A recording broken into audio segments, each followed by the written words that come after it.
vaše doklady. Čo hovorí? Že chce doklady. Tak nech si kúpi. Že si kúp, ne? Vodický, technický, občanský. Jo, takto chlapec, ale však toto ja nemám. Ako môžete jazdiť bez dokladu? Jo, však normálne, ne, sem nasadem, dám kľúčik, naštartujem takto a idem dopredu.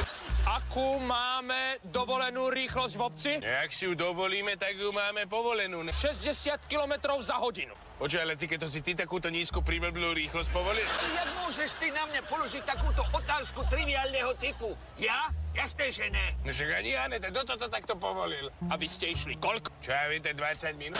140 km rýchlosťou za hodinu. Vystúpte si z auta. Čo si sa zbláznil, zelený panáčik? Však vonku je zima, nejdem nikam. Povedal som, okamžite si vystúpte z auta. Čo zas chce? Aby sme vystúpili z auta. Čo mu kompletne zadrbávaš, však vonku je zima.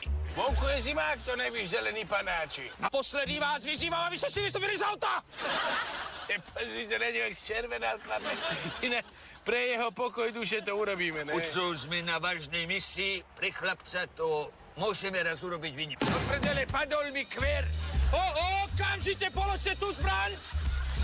Čo si sa zbláznil, ty?